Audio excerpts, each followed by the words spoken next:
नमस्कार मित्रों, मैं शशि भूषण मिश्रा एकलव्य एकेडमी के यूट्यूब चैनल पर आप लोगों का हार्दिक स्वागत करता हूं। मित्रों, बहुत दिनों बाद हम आपसे मुखातिब हुए हैं, इसके लिए क्षमा कीजिएगा। आज हम साइकोलॉजी पढ़ेंगे। सीटेट की परीक्षाएं नज़दीक आ गई हैं, इसलिए हम चाइल्ड साइकोलॉजी पे विशेष ध्यान देंगे। चाइल्ड साइकोलॉजी में एक टॉपिक है अधिगम का वक्र। अधिगम के वक्र से अधिकांशतया सीटेट में प्रश्न उठाता है। प्रश्न उठा देगा कि आप साइकिल चला रहे हो, साइकिल चलाना जानते हो और आप मोटरसाइकिल चला रहे हो, तो यह किस प्रकार का अधिगम का अंतरण है? क्षैतिज है, ऊर्ध्व है या शून्य है? तो इसके लिए हमें इस टॉपिक का ज्ञान होना बहुत ही इम्पोर्टेंट है। हम एक चीज़ का रिक्वेस्ट करें, आप हमारे चैनल को अधिक से अधिक सब्सक्राइब करें, लाइक करें और शेयर करना न भूलें। इसके साथ ही हम टॉपिक को स्टार्ट करते हैं। अधिगम का वक्र। अधिगम का वक्र,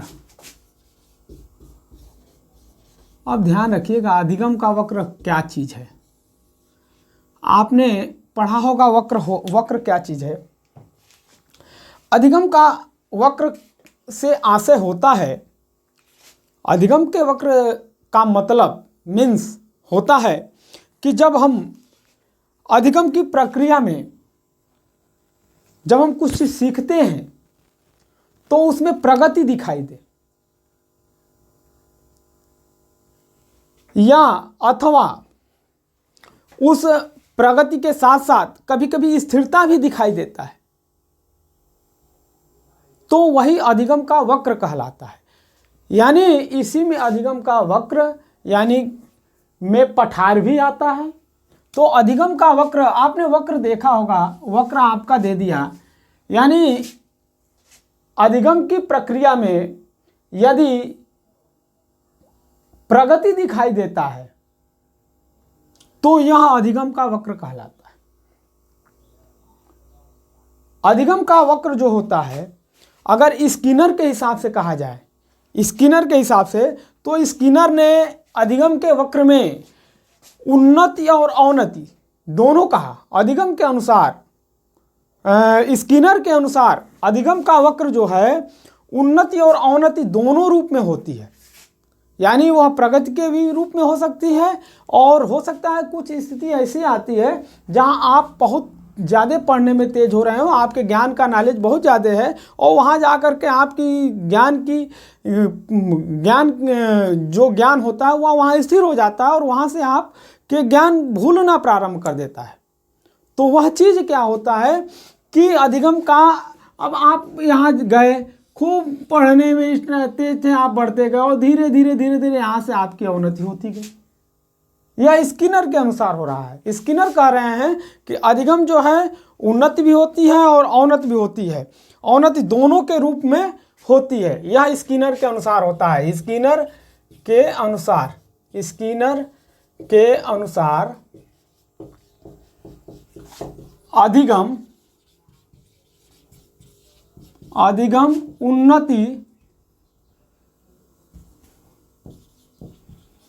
उन्नति एवं अवनति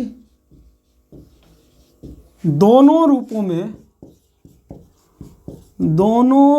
में होता है,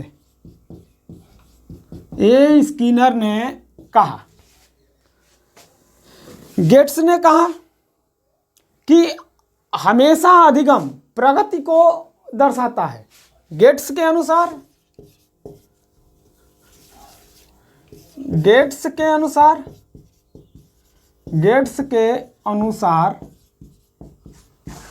अधिगम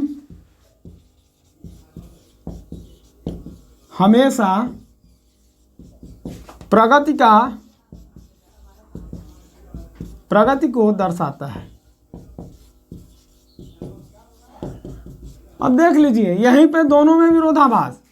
आज स्किनर कह रहे हैं कि अधिगम में उन्नत भी होता है और अवनत भी होता है, और गेट्स कहते हैं कि अधिगम में जो है हमेशा प्रगति दर्शाता है। अब अधिगम का जो वक्र होता है वह कितने प्रकार का होता है? तो 4 प्रकार का होता है। अधिगम का जो वक्र होता है वह कितने प्रकार का होता है? 4 प्रकार का होता है। अब यहीं से हम समझेंगे कि यहाँ पे आपका पठार कब होता है, जो कि स्किनर ने कहा है। ठीक, अधिगम के वक्र जो है,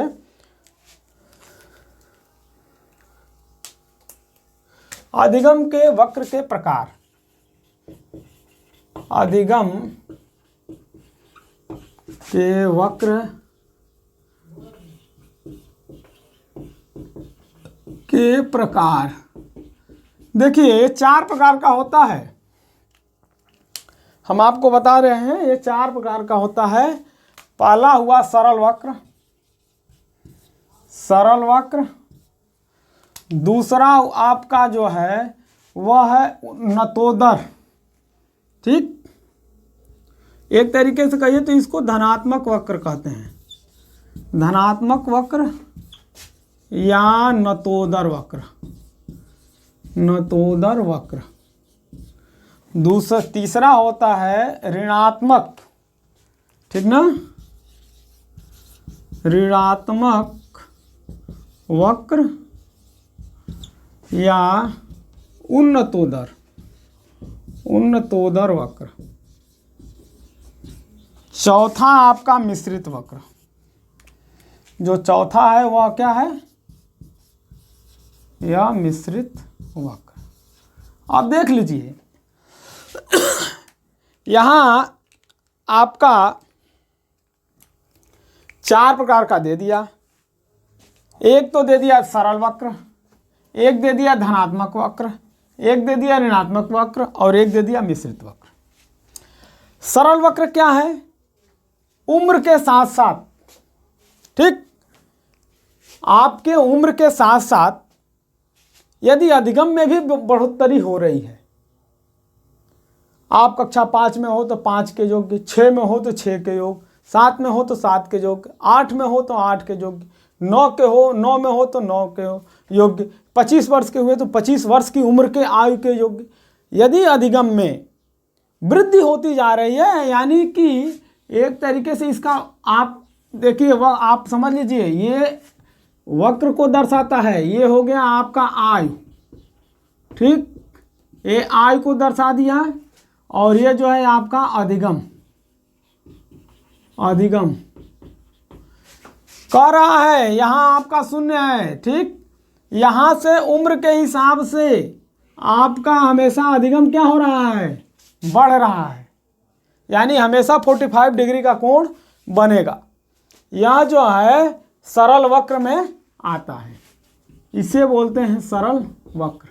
सरल वक्र की एक तरीके से परिभाषा है, इस प्रकार के वक्र में उम्र के हिसाब से अधिगम की क्षमता में वृद्धि होती है, उसे कहते हैं सरल वक्र। इसमें उतार चढ़ाव नहीं होता, इसमें हमेशा जो है जैसे आयु बढ़ता है वैसे ही अधिगम में वृद्धि होती है। अब देखिए आपका अगला क्या है? अगला है धनात्मक वक्र। हम सरल वक्र को समझें तो सिंपल भाषा में कह सकते हैं कि उम्र के हिसाब से, आयु के हिसाब से यदि अधिगम की क्षमता में वृद्धि हो रही है तो उस समय हम कहते हैं उस प्रकार के वक्र को कि वह सरल वक्र है। ठीक, अब देखिए दूसरा है हमारा, दूसरा धनात्मक या नतोदर वक्र। ठीक, धनात्मक या नतोदर वक्र। धनात्मक या नतोदर वक्र क्या है? अब समझ लीजिए, इस प्रकार की जो वक्र होते हैं इसमें प्रारंभ में तो इसका क्या होता है, प्रारंभ में अधिगम की क्षमता कम होती है, ठीक, प्रारंभ में अधिगम की क्षमता कम होती है, लेकिन जैसे जैसे आपकी उम्र बढ़ती जाती है वैसे वैसे यह अधिगम जो है उम्र से अधिक, उम्र के हिसाब से अधिक बढ़ता जाता है। एक तरीके से ऐसे इसका बनाइए, ठीक ना। ये हो गया उन्नतोदर वक्र, उन्नतोदर वक्र, ठीक। यानी आयु के अनुसार अधिगम की क्षमता क्या होती है, तीव्र होती जाती है। जैसे जैसे जो है प्रारंभ में इस प्रकार के अधिगम के वक्र में, इस प्रकार के वक्र में प्रारंभ में हमारी जो ज्ञान क्षमता होती है, अधिगम की क्षमता वह कम होती है, लेकिन जैसे जैसे उम्र बढ़ती जाती है हमारी जो अधिगम की क्षमता होती है वह भी बढ़ती जाती है। यह हमेशा धनात्मक होता है, यानी उन्नतोदर हमेशा ऊपर उठता हुआ जाता है। ये इस प्रकार के अधिगम के वक्र को उन्नतोदर वक्र या धनात्मक वक्र कहते हैं। अब देखिए उसके बाद से हमारा होता है ऋणात्मक या उन्नतोदर, ठीक।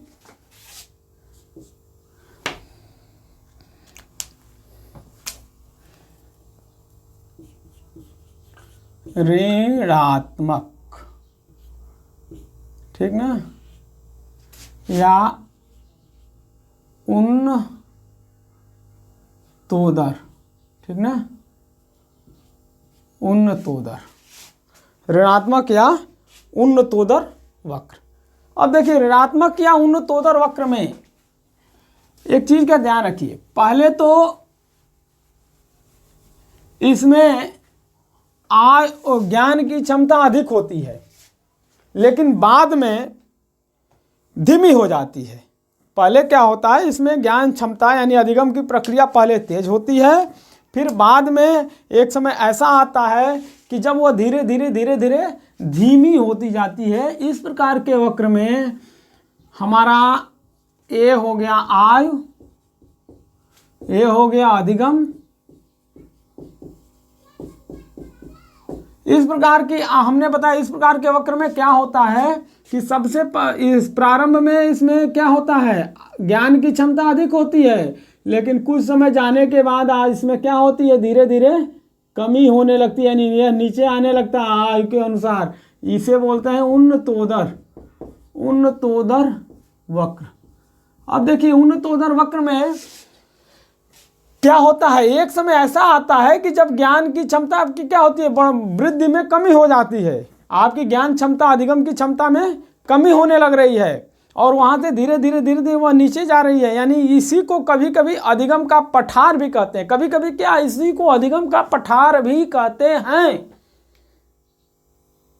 उन्नतोदर वक्र में ही अधिगम का पठार होता है, इसी को अधिगम का पठार कहते हैं।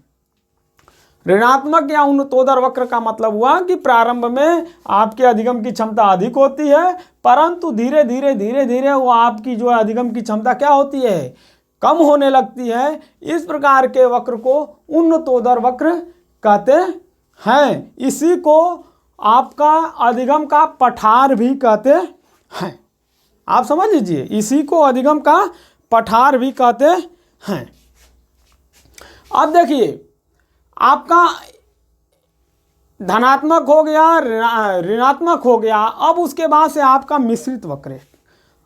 वक्र में आपका अंतिम है मिश्रित वक्र। मिश्रित वक्र में होता क्या है कि आपका कभी अधिगम की क्षमता कभी कम कभी ज़्यादा, यानी यह मिश्रित होती है। यह मिश्रित वक्र में कभी कभी अधिगम की क्षमता आपकी कम हो जाती है, कभी आपकी बढ़ जाती है। ये है आपका मिश्रित वक्र। मिश्रित वक्र, इस प्रकार के वक्र में आपका जो अधिगम की क्षमता होती है, देखिए आयु के अनुसार, ये हो गया आयु और ये हो गया आपका क्या, अधिगम। ठीक, इसमें क्या होता है कि आयु के अनुसार कभी आपकी आयु क्षमता कम होती है, कभी ज़्यादा होती है। आयु के हिसाब से ऐसे मिश्रित होता रहता है, यानी आपके अधिगम की क्षमता में उतार चढ़ाव होते रहते हैं। आपके अधिगम की जो क्षमता होती है उसमें उतार चढ़ाव हमेशा होते रहते हैं। इस प्रकार के वक्र को क्या बोलते हैं? मिश्रित वक्र। ये हो गया हमारा मिश्रित वक्र, यानी आयु के इस अनुसार अधिगम की क्षमता में बार बार उतार होना और चढ़ाव होना, उतार चढ़ाव का होना ही हमारा मिश्रित वक्र कहलाता है। अब इसी वक्र में एक चीज आपका होता है, अधिगम का अंतर स्थानांतरण। उतार चढ़ाव अधिगम के वक्र के बाद हमारा एक टॉपिक आता है अधिगम का अंतरण, स्थानांतरण भी उसको बोल सकते हैं। अधिगम का स्थानांतरण यानी कि ज्ञान का स्थानांतरण। जो आपने सीखा है उसका आप अपने दैनिक जीवन में कैसे प्रयोग कर रहे हैं, यह है स्थानांतरण। अधिगम का स्थानांतरण, अधिगम का अंतरण, ठीक, या स्थानांतरण, ठीक ना।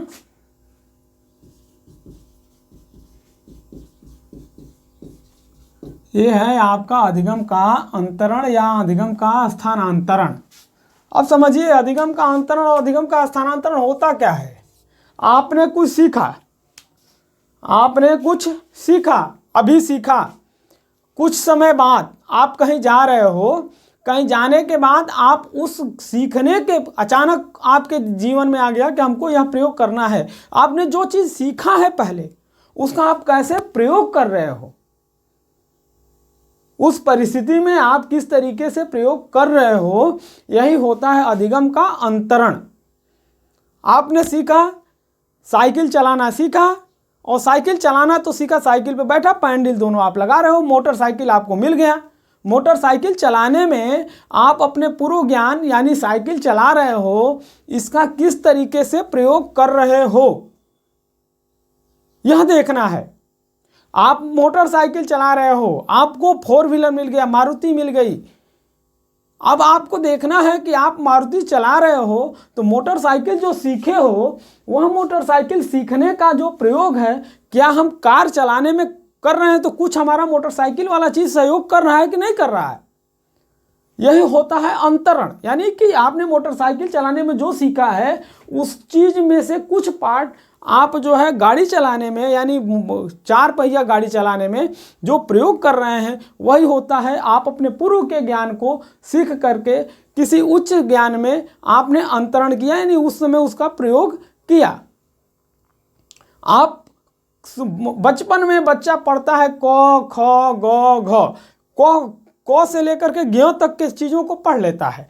बाद में जब जाता है तो पढ़ना रहता है, कुछ भी पढ़ना रहता है मिला करके, ठीक। तो उसमें क्या क का प्रयोग करना भूल जाता है, उस क के प्रयोग के द्वारा ही वह पढ़ता है। अंतरण, अंतरण अ मात्रा पढ़ा, न पढ़ा, तो पढ़ा, रो पढ़ा, रो, अब इसको मिला करके तो अंतरण हो गया। आपने शुरू के जो वर्ण पढ़ा है, अक्षर पढ़ा है, उसका प्रयोग किया तो एक शब्द में बन गया अंतरण। वही चीज़ है, यानी कि आप अपने ज्ञान का, पूर्व में सीखे ज्ञान का जो प्रयोग बाद में अपने दैनिक जीवन में कर रहे हो, वही होता है ज्ञान का अंतरण या ज्ञान का स्थानांतरण।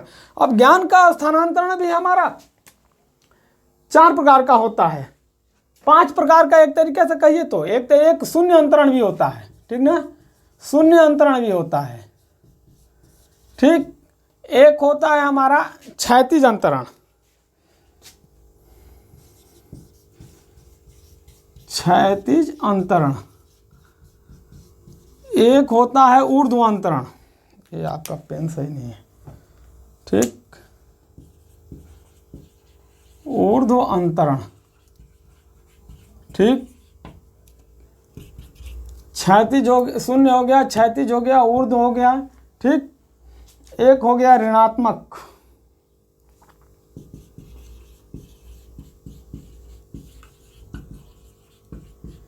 ऋणात्मक अंतरण, ठीक ना। और एक हो गया द्विपार्श्विक अंतरण, द्विपार्श्विक अंतरण। अब देख लीजिए कैसे क्या होता है। अंतरण हमने बता दिया, शून्य अंतरण क्या चीज़ है? पूर्व में सीखे गए ज्ञान का कहीं अगर हम नए जगह प्रयोग कर रहे हैं तो उसका कोई प्रयोग नहीं होना, यही शून्य अंतरण हो रहा है। यानी पूर्व में सीखेगा ज्ञान हमारा नए चीज में कोई सहयोग नहीं कर रहा है, तो वही हमारा क्या होता है? शून्य अंतरण होता है।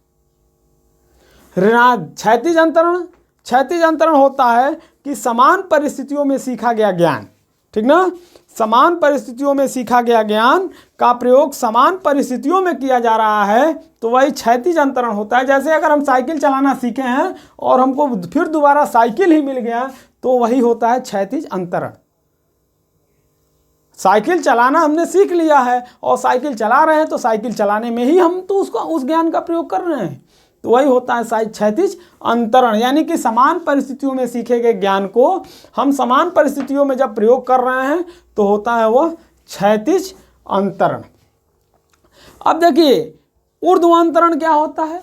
ऊर्ध्वांतरण का मतलब कि यदि हमने पहले पूर्व में जो सीखे हुए ज्ञान हैं, ठीक ना, हम उच्च परिस्थितियों में जब प्रयोग कर रहे हैं, उसका पूर्व में सीखे गए ज्ञान को उच्च परिस्थितियों में कर रहे हैं, जैसा कि हमने कहा क्या, साइकिल चलाना आपने सीख लिया, अब क्या कर रहे हैं आप? मोटरसाइकिल चलाने जा रहे हैं। मोटरसाइकिल चलाने में जो आपने साइकिल चलाने का सीखा हुआ ज्ञान का यूज आप कर रहे हो, वही होता है ऊर्ध्व अंतरण। यानी कि उस समय आपका जो प्रयोग किया गया पुराना ज्ञान है वह ऊर्ध्व अंतरण में आता है। यानी इस तरीके से सिंपल भाषा में कहा जाए कि पूर्व में सीखे गए ज्ञान को हम अपने उच्च परिस्थितियों में जब प्रयोग कर रहे हैं, तो उस समय प्रयोग किए गए ज्ञान का जो स्थानांतरण होता है वह ऊर्ध्व अंतरण होता है, ऊर्ध्व स्थानांतरण होता है।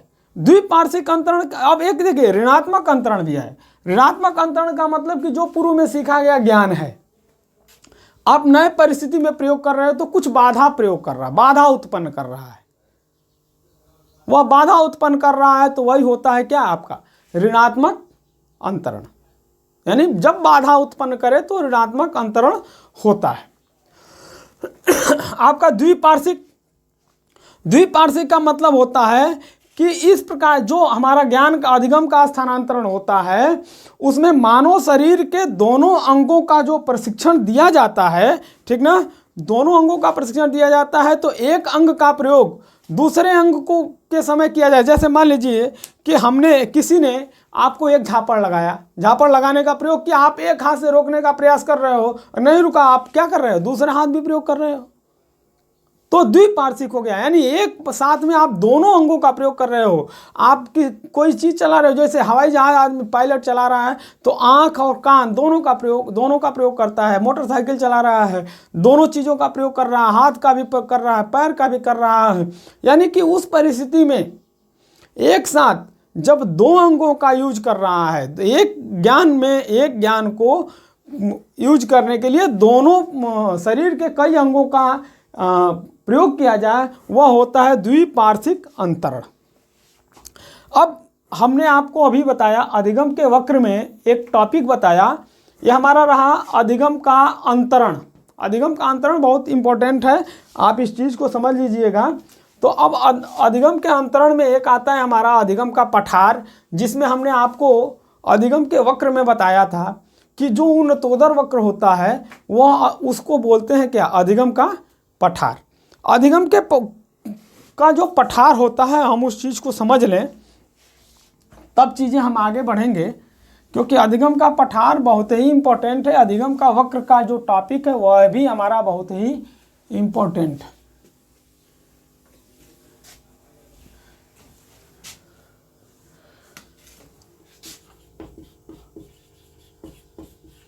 अधिगम का पठार, हमने आपको क्या बताया? अधिगम का पठार, आपने ज्ञान सीखा है, आप बचपन में जो है आपकी उम्र के हिसाब से जो है आपका ज्ञान बढ़ता जा रहा है, और ज्ञान बढ़ने के साथ साथ आपकी आयु बढ़ रही है, आयु के साथ साथ ज्ञान बढ़ रहा है। एक समय ऐसा आता है कि जब आपका ज्ञान वहाँ पे समाप्त होने लगता है, वह स्थिति ऐसी आती है कि धीरे धीरे धीरे धीरे आप जो है भूलने की कगार पे आ जाते हो।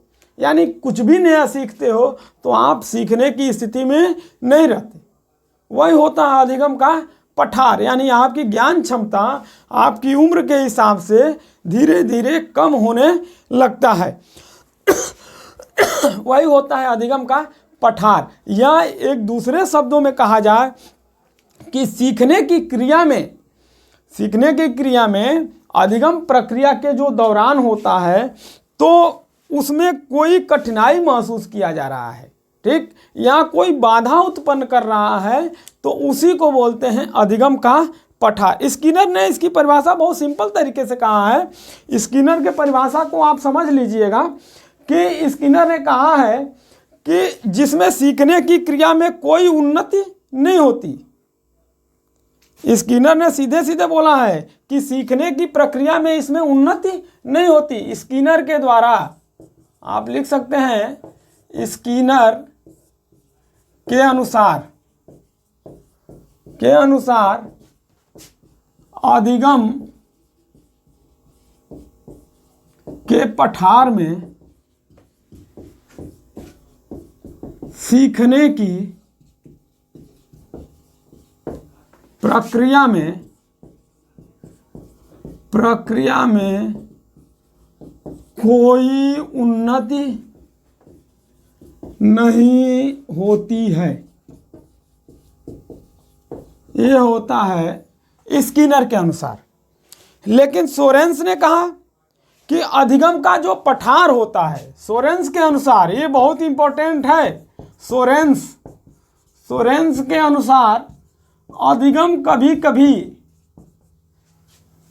कभी जो अधिगम का पठार है वह सप्ताह भर, कभी कभी महीनों भर, कभी कभी 6 महीने तक चलता रहता है। अधिगम का पठार हो सकता है 6 महीने बाद अचानक आपके अंदर परिवर्तन हो जाए और आप में सीखने की प्रवृत्ति जो है क्या हो जाए, बढ़ जाए, ज्ञान क्षमता बढ़ने लगे। तो सोरेंस ने कहा, सोरेंस के अनुसार अधिगम का पठार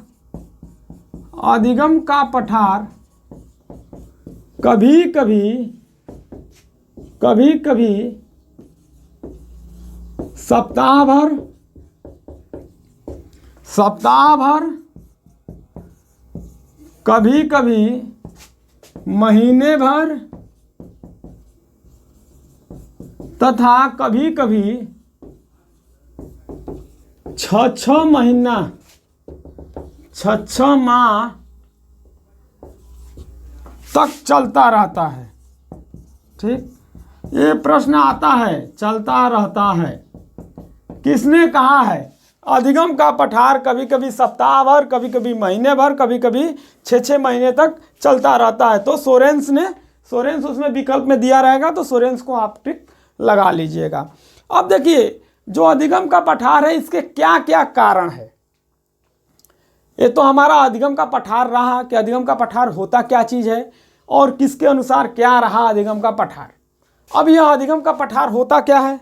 कभी कभी बच्चा स्कूल में जाता है, अध्यापक क्या करता है कि पढ़ाता नहीं, बढ़िया से पढ़ाता नहीं, अध्यापक ही खराब पढ़ा रहा है। अध्यापक क्या करता है, केवल आता है और मैं बहुत अच्छा पढ़ाता हूँ, मेरे परिवार में ये लोग हैं, मैं फला जगह गया तो मुझे ये चीज़ अच्छा लगा, यानी वह केवल अपनी बात कह रहा है, बच्चे की बात नहीं सुन रहा। यानी शिक्षा का रुचिकर न होना, अध्यापक का विद्यालय में जो पढ़ा रहा है वह अध्यापन कार्य सही नहीं होना, यानी बच्चों तक अपने अध्यापन कार्य को न पहुंचाना भी अधिगम के पठार में आता है। अब यह तो रहा अध्यापक के द्वारा जो अध्यापक की कार्यशैली रहा है। विषय क्या है, बच्चा पढ़ रहा है, बच्चे का विषय जो रुचि है वह समाजशास्त्र में है और आप गणित पढ़ाए जा रहे हो, बच्चे को गणित कुछ आता नहीं शुरुआत का, आप लिए पाइथागोरस प्रमेय पूरा लेक्चर देते रहे, बच्चे को दिमाग में नहीं आएगा, उड़ रहा है। यानी विषय क्या है, बच्चे की रुचि के हिसाब से नहीं है, यानी विषय का रुचिकर न होना। पहला क्या रहा, अध्यापक का बच्चों के साथ जो एटीट्यूड है वह सही नहीं होना। दूसरा, विषय का रुचिकर नहीं होना। तीसरा, हो सकता है कि बच्चे का मानसिक और शारीरिक थकान हो गया हो, वह मेहनत करके आ रहा है और वो फिर अब अचानक क्लास में डाल दिए। और यहाँ अचानक बोलने लगे कि आप पढ़ो पढ़ो पढ़ो। कहाँ से पढ़ेगा भाई? आप दिन भर वो काम कर रहा है, कैसे पढ़ेगा? दिन भर उसके ऊपर आपने बहुत वजन दिया है, वह कैसे पढ़ेगा? तो बच्चे का शारीरिक वजन, शारीरिक और मानसिक क्या है, वह कार्य इजाजत नहीं दे रहा है, वह थकान है, शारीरिक और मानसिक थकान है। तीसरा आपका कह रहा है शिक्षक के अंदर, जो हमने आपको बताया, शिक्षक की जो कार्यशैली है या बच्चे की परिपक्वता ही सही नहीं है। हम कह दें कि या तो अध्यापक परिपक्व नहीं है या तो बच्चा परिपक्व नहीं है। तो इससे क्या होता है, अधिगम का पठार पैदा होता है। और इसको दूर कैसे करेंगे? सेम इसी चीज को ले लेंगे, इसी चीज को बच्चे के अंदर परिपक्वता लाएंगे, शिक्षण कार्य में रुचि पैदा करेंगे, उसके बाद से अध्यापन के कार्यशैली में सही लाएंगे, वहाँ का सामाजिक और सामाजिक वातावरण सही करेंगे, शैक्षिक परिदृश्य सही होना चाहिए। शिक्षा को पाने के लिए बच्चों के अंदर एक जागृत पैदा करने के लिए आपको अपनी एटीट्यूड में भी परिवर्तन लाना होगा, यानी अध्यापन के कार्यशैली में भी परिवर्तन लाना जो अधिगम का पठार है वह समाप्त करने में एक सहयोग करता है। आज का टॉपिक हमारा अधिगम का पठार, अधिगम का अंतरण यहाँ तक है। इससे 2 प्रश्न आपका बनते हैं, चाहे वह सीटेट हो और चाहे यूपीटेट हो। हम इसी के साथ आज आप लोगों से यह निवेदन करके बंद करेंगे कि आप हमारे चैनल को अधिक से अधिक लाइक करें, सब्सक्राइब करें और शेयर करना ना भूलें। धन्यवाद।